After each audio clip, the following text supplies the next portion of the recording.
चलिए बच्चों, क्लास 7 पाठ रक्त और हमारा शरीर, रक्त और हमारा शरीर। क्वेश्चन नंबर 1 को देखते हैं।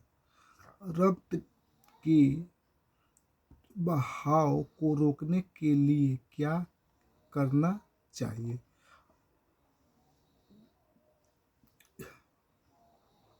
रक्त के बहाव को रोकने के लिए सबसे पहले उस स्थान पर कसकर साफ कपड़ा बांध देना चाहिए, क्योंकि दबाव पड़ने पर रक्त का बहना कम हो जाता है, जो उस व्यक्ति के लिए लाभप्रद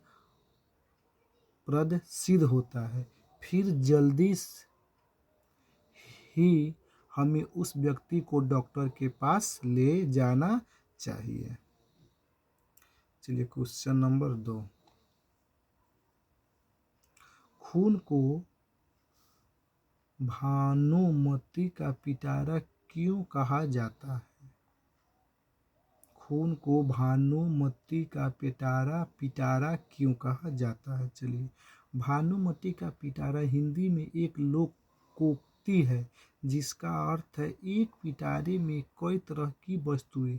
खून को भानुमति का पिटारा कहा जाता है क्योंकि यदि सूक्ष्मदर्शी से खून की एक बूंद को जांचा जाए तो उसमें लाखों की संख्या में लाल रक्त मौजूद मिलते हैं, जिसकी हम कल्पना नहीं कर सकते हैं। इसके अलावा कुछ कण सफ़ेद तथा कुछ रंगीन कण होते हैं। तरल भाग प्लाज्मा होता है। रंगीन कण प्लाज्मा में तैरते रहते हैं। ये शरीर में ऑक्सीजन पहुंचाने के लिए, रोगों से लड़ने तथा सभी महत्वपूर्ण कार्य करते है। इन विभिन्नताओं के कारण खून को भानुमति का पिटारा कहा जाता है। चलिए क्वेश्चन 3। एनीमिया से बचने के लिए हमें क्या क्या करना चाहिए? एनीमिया से बचने के लिए हमें पौष्टिक संतुलित आहार का सेवन करना चाहिए। हमें अपने भोजन में उचित मात्रा में हरी सब्जियां, फल, दूध, अंडे खाना चाहिए ताकि हमारे शरीर को प्रोटीन, लौह तत्व, कार्बोहाइड्रेट और विटामिन मिलता रहे, जिससे हमारे शरीर में रक्त की कमी न हो तथा ऊर्जा बनी रहे। अगर हमारे खान पान ठीक होगा तो क्या होगा? हमारे शरीर हमेशा के लिए स्वस्थ रहेंगे। Question number 4। पेट में कीड़े क्यों हो जाते हैं? इनसे कैसे बचा जा सकता है? कहा गया है कि हमारे पेटों में कीड़ा कैसे हो जाता है, इसे हमें कैसे बचना चाहिए। चलिए,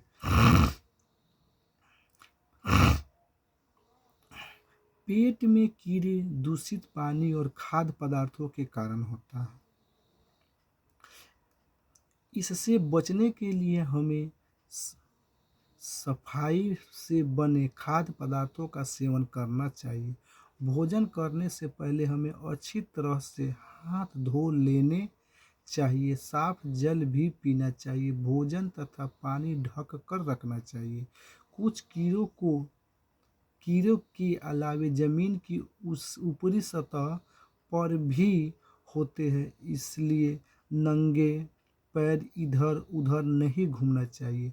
शौचालय का इस्तेमाल करने के पश्चात साबुन से भली भांति हाथ पैर धोने चाहिए। खुले तथा गंदगी में बनी वस्तुओं से सेवन से बचना चाहिए। इस प्रकार के कुछ सफाई संबंधित उपाय करने से हम पेट के कीड़ों की वजह से बीमार होने से बच सकते हैं।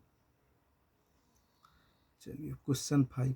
रक्त के सफेद कणों को वीर सिपाही क्यों कहा जाता है? रक्त के सफेद कणों को वीर सिपाही क्यों कहा जाता है?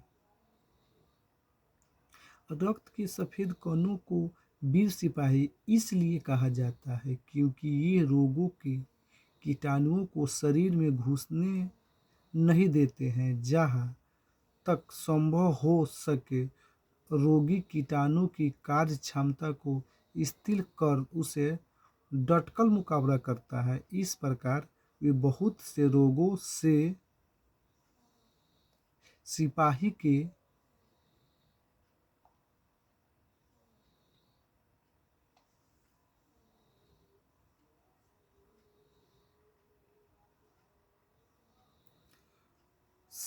के समान रक्षा करते हैं।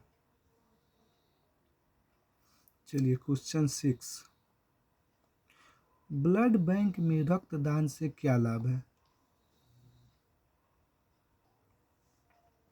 ब्लड बैंक में रक्तदान से क्या लाभ है? ब्लड बैंक में दान किए गए रक्त को शुद्ध करके आपातकालीन स्थिति के लिए सुरक्षित रखा जाता है। किसी भी व्यक्ति को रक्त की आवश्यकता पड़े तो उसके लिए संबंधित रक्त समूह का रक्त ब्लड बैंक से लिया जा सकता है। इससे से मरीज का जीवन समय पर रहते बच जाते हैं।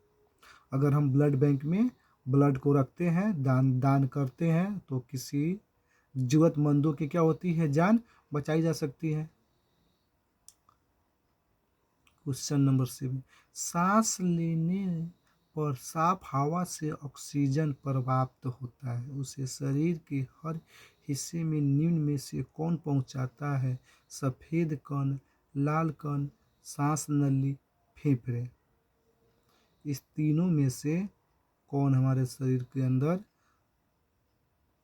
ऑक्सीजन को पहुंचाने का कार्य करता है? चलिए, सांस लेने पर शुद्ध वायु से जो ऑक्सीजन प्राप्त होती है उसे हर हिस्से में लाल रक्त कण पहुंचाने का काम करता है, पहुंचाते हैं। क्वेश्चन नंबर 8,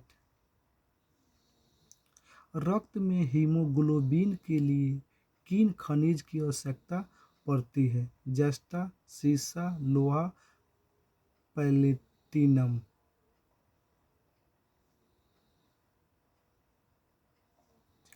रक्त में हीमोग्लोबिन के लिए लोहा खनिज की आवश्यकता पड़ती है। किसकी आवश्यकता पड़ती है? तो लोहा खनिज की।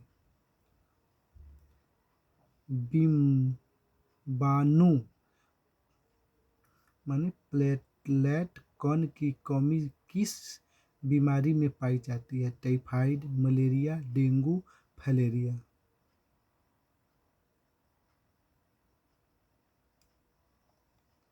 विषाणु बिम्बाणु प्लेटलेट कण की कमी डेंगू बीमारी में पाई जाती है, जिससे क्या होता है? बुखार भी इसके कारण क्या होता है? बुखार होता है।